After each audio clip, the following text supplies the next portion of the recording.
MDH biryani મસાલા, પારંપરિક બિરયાનીનો અસલી સ્વાદ. असली मसाले सच सच MDH ગાંધીનગર શહેર બાદ ગામડાઓમાં પણ કોરોનાની એન્ટ્રી. ગાંધીનગર શહેરમાં કોરોનાના કેસ નોંધાયા બાદ અને કલોલમાં પણ કોરોનાના કેસ સામે આવ્યા છે. ગાંધીનગરમાં અત્યાર સુધીમાં કોરોનાના 9 એક્ટિવ કેસ નોંધાયા. તમામ દર્દી હોમ આઇસોલેશનમાં સારવાર હેઠળ. ભરૂચમાં મનરેગા કૌભાંડમાં તપાસનો ધમધમાટ. જિલ્લા ગ્રામ વિકાસ એજન્સી સહિતની સંબંધિત કચેરીઓમાં તપાસ હાથ ધરાઈ છે. રિપોર્ટ સબમિટ કરનાર ઇજનેરો પણ શંકાના ઘેરામાં. કૌભાંડમાં દર્શાવાયેલ તમામ કામોના દસ્તાવેજ પોલીસે જપ્ત કર્યા. અધિકારીઓ કર્મચારીઓના નિવેદન લેવાની તજવીજ હાથ ધરાઈ. જોકે તપાસમાં અધિકારીઓ સહકાર ન આપતા હોવાનો ગણગણાટ. ભરૂચના આમોદમાંથી ઝડપાયું પ્રકારી અનાજ સગવગે કરવાનું કૌભાંડ. સરકારી અનાજ સગવગે કરવાનું આખું આ કૌભાંડ ઝડપાયું છે. ઓરછણ ગામે સસ્તા અનાજની દુકાનમાં સંચાલકે અનાજ ભરેલું ટ્રેક્ટર ખેતરમાં સંતાડ્યું હતું. તો 70,000નું અનાજ અને ટ્રેક્ટર મળીને 5 લાખથી વધુનો મુદ્દામાલ જપ્ત કરવામાં આવ્યો છે. સસ્તા અનાજની દુકાનના સંચાલક સામે તપાસ શરૂ કરવામાં આવી. તો અમદાવાદના રાણીપના બકરા મંડી વિસ્તારમાં અકસ્માત. માધુપુરા પોલીસ સ્ટેશનના કોન્સ્ટેબલની કારે અને અનેક લોકોને અડફેટે લીધા. દુર્ઘટનામાં એક પોલીસકર્મી સહિત 3 લોકો ઘાયલ. આરોપી કોન્સ્ટેબલ નશામાં ધૂત હોવાનો સ્થાનિકોનો આક્ષેપ. અકસ્માત સર્જ્યા બાદ પોલીસ કોન્સ્ટેબલ ફરાર. તો રાજકોટના ધોરાજીમાં રસ્તા પર વેરાયેલું તેલ લેવા લોકોની પડાપડી. અકસ્માત બાદ ટેન્કર પલટતા તેલ ઢોળાયું હતું, જેને લેવા માટે સ્થાનિક લોકો ઉમટી પડ્યા. નાના બાળકોથી લઈ વડીલો ડબ્બા બોટલ સહિતની વસ્તુઓમાં તેલ ભરતા જોવા મળ્યા. ઘટનાની જાણ થતાં જ પોલીસને સ્થિતિને કાબૂમાં લીધી છે. રાજકોટની સૌરાષ્ટ્ર યુનિવર્સિટીમાં ફરી મળ્યા દારૂની બોટલો. કાયદાના ભવન બહાર દારૂની ખાલી બોટલો મળી આવી છે, જેનો વિડીયો વાયરલ થતાં અનેક સવાલો ઉઠ્યા છે. અગાઉ પણ યુનિવર્સિટીના અલગ અલગ વિભાગ પાસેથી મળી હતી દારૂની બોટલો, તો યુનિવર્સિટીની સુરક્ષા અંગે સવાલ ઉઠ્યા.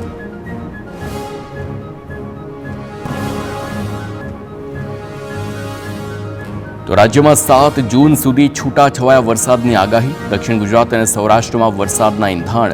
હવામાન વિભાગના અનુસાર ગુજરાતમાં હાલ કોઈ વરસાદી સિસ્ટમ સક્રિય નહીં. અમદાવાદમાં પણ વાદળછાયું વાતાવરણ અને હળવા વરસાદનું અનુમાન છે. હવામાન વિભાગે ગુજરાતમાં ચોમાસાના આગમનને લઈને આપી છે માહિતી. કહ્યું, હાલ મુંબઈ સુધી પહોંચ્યું ચોમાસું. મહારાષ્ટ્રની આસપાસ જે વરસાદી સિસ્ટમ ધીમી પડી, જેને પગલે 10 થી 15 જૂનની વચ્ચે ચોમાસું રાજ્યમાં પહોંચે તેવું અનુમાન. રાજકોટના ઉપલેટામાં વેણુ 2 ડેમના દરવાજા ખોલાયા. ગધેથડ પાસે આવેલા ડેમના 4 દરવાજા 4 ફૂટ સુધી ખોલવામાં આવ્યા. ડેમના 20 દરવાજાઓનું સમારકામ કરવા ડેમમાંથી પાણી છોડાયું છે. 6,823 ક્યુસેક પાણી છોડાતા નદી કાંઠાના ગામોને કરાયા સતર્ક. નદીના પટમાં અવરજવર ન કરવા સ્થાનિકોને સૂચના. માવઠાથી નુકસાનના વળતર મામલે કિસાન કોંગ્રેસે સરકારને ઘેરી. કિસાન કોંગ્રેસના પાલ આંબલિયાએ આક્ષેપ લગાવ્યો છે, સરકાર સહાય આપવા માંગતી જ નથી. સરકાર તાત્કાલિક સર્વે કરી સહાય પણ જલ્દીમાં જલ્દી ચૂકવે તેવી માંગ કરી.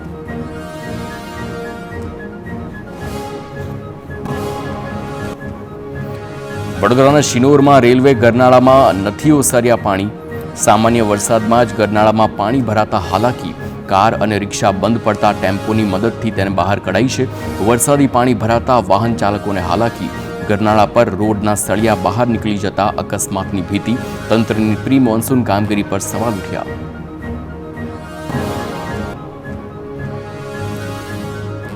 તો છોટાઉદેપુરમાં સિહાદા ગામે નદી પર પુલ બનાવવાની લોકોની માગ. રજૂઆત બાદ પણ માગ ન સંતોષાતા લોકોએ તંત્રને જગાડતા ઢોલ વગાડ્યા. તો ધામણી નદી પર મિની પુલ બનાવવા ઢોલ વગાડી અનોખો વિરોધ કરવામાં આવ્યો છે. ગામ વચ્ચેથી નદી પસાર થતી હોવાથી ચોમાસામાં 2 ભાગમાં વહેંચાઈ જાય છે ગામ. સિહાદા ગામના લોકો વર્ષોથી કોઝવે પરથી પસાર થવા મજબૂર, પરંતુ કોઝવે પણ બની ચૂક્યો છે જર્જરિત. મસમોટા ખાડામાં અનેક વખત લોકો પડ્યા હોવાની પણ બની છે ઘટનાઓ. ચોમાસામાં નદીમાં પાણી આવી જતા 4 લોકોના તણાઈ જતા મોત પણ નીપજ્યા છે. સિહાદા ગામના લોકોએ સમસ્યાને લઈને નેતાઓ અને તંત્રને અનેક વખત રજૂઆત કરી છે. બ્રિજ મંજૂર થઈ ગયો હોવાનો જવાબ આપે છે, પરંતુ બ્રિજ મંજૂર હોવા છતાં કામગીરી ન થતાં લોકોએ તંત્રની કામગીરી પર સવાલ ઉઠાવ્યા. ગ્રામજનો એકઠા થઈ વહેલી તકે બ્રિજ બનાવવાની માંગ કરી છે. જામનગર મનપાની કરોડોના ખર્ચે બનેલી સ્માર્ટ ઇંગ્લિશ મીડિયમ સ્કૂલ ખાઈ રહી છે ધૂળ. સત્તાધીશો અને અધિકારીઓની અણઆવડતથી સ્કૂલને નથી મળી મંજૂરી. વિદ્યાર્થીઓની પ્રવેશ પ્રક્રિયા પણ હાથ ધરાઈ નથી કે શિક્ષકોની ભરતી પણ નથી કરાઈ. સ્માર્ટ સ્કૂલ માટે ખરીદેલો સામાન પણ ખાઈ રહ્યો છે ધૂળ. મનપા સત્તાધીશોની અણદેખીના કારણે પાણીમાં વેડફાઈ રહ્યા છે પ્રજાના પૈસા. શાળા શરૂ ન થતાં બમણી ફી વસૂલતી ખાનગી શાળાઓમાં વાલીઓ બાળકોનું એડમિશન કરાવવા મજબૂર બન્યા. અમદાવાદના નિકોલમાં વગર વરસાદે રસ્તે જળબંબાકાર થયો છે. ગોપાલ ચોકમાં ગટરના દુર્ગંધ મારતા પાણી ઘૂંટણસમાં પાણી ભરાતા વાહન ચાલકો રાહદારીઓ પરેશાન થયા. સ્થાનિક કોર્પોરેટર અને ધારાસભ્યો સામે લોકોમાં રોષ ફેલાયો છે. ચોમાસા પહેલા જ ઉભરાતી ગટરોથી લોકો ત્રાહિમામ પુકારી ઉઠ્યા. ભરૂચના વાલિયામાં જીએમડીસીના સૂચિત લિગ્નાઇટ પ્રોજેક્ટનો વિરોધ. ભાજપમાંથી રાજીનામું આપી દીધા બાદ પૂર્વ ધારાસભ્ય મહેશ વસાવાએ બિલિસ્તાન ટાઈગર સેના સાથે રેલી કાઢી છે. રેલીમાં આદિવાસી આગેવાનો અને ગ્રામના લોકો જોડાયા. પ્રોજેક્ટ માટે જમીન ન આપવા હુંકાર કર્યો. અમદાવાદના અસારવાથી ચિત્તોડગઢની મેમુ ટ્રેન રદ. સાબરકાંઠાના હિંમતનગર રેલવે સ્ટેશન પર ટ્રેન રોકી દેવામાં આવી છે. ડુંગરપુર નજીક ટ્રેક પર વૃક્ષ પડતા ટ્રેન રોકી દેવાઈ છે. તો ઇલેક્ટ્રિક લાઇનનો વીજ પુરવઠો ખોરવાઈ જતા રેલવે સેવાને અસર પહોંચી. આગ્રાથી અસારવા આવતી સ્પેશિયલ ટ્રેન ઋષભદેવ પણ રોકી દેવાઈ છે. ઇલેક્ટ્રિક લાઇન શરૂ થયા બાદ રેલવે સેવા પૂર્વવત થશે. અમદાવાદના પાલડીની અમરદીપ હોસ્પિટલની બેદરકારીથી 11 દિવસના બાળકના મોતનો આરોપ. લીવરમાં ગાંઠની સારવાર માટે ભાવનગરથી આવેલા બાળકના મોત બાદ પરિજનોનો હોબાળો. ઓપરેશન બાદ બાળકની તબિયત લથડતા 30 મિનિટ મોડા આવ્યાનો આક્ષેપ. તો પોલીસ પણ ફરિયાદ ન નોંધતી હોય તેવો આરોપ. દ્વારકામાં સરકારી જગ્યા પરના દબાણો સામે કાર્યવાહી યથાવત. ખંભાળિયામાં ઘી તેલી નદી પાસે ગેરકાયદે દબાણો ડિમોલિશન હાથ ધરવામાં આવ્યું છે. નદીના વિસ્તારમાંથી 100 દબાણો પૈકી 25 જેટલા દબાણો દૂર કરવામાં આવ્યા. નોટિસની મુદત પૂર્ણ થતાં ગેરકાયદે દબાણો તોડવાની કાર્યવાહી હાથ ધરાતા દબાણકર્તાઓમાં ફફડાટ. જામનગરમાં સતત બીજા દિવસે મનપા દ્વારા મેગા ડિમોલિશન હાથ ધરાયું. 12 મીટર ડીપી કપાત માટે દબાણો હટાવવાની કામગીરી. નવા ગામના સ્વામિનારાયણ મધુવન સોસાયટીમાં 330 ગેરકાયદે દબાણોને નોટિસ આપ્યા બાદ ડિમોલિશન કરાયું છે. ચોમાસામાં પાણી ન ભરાય તે માટે હાથ ધરાઈ કાર્યવાહી.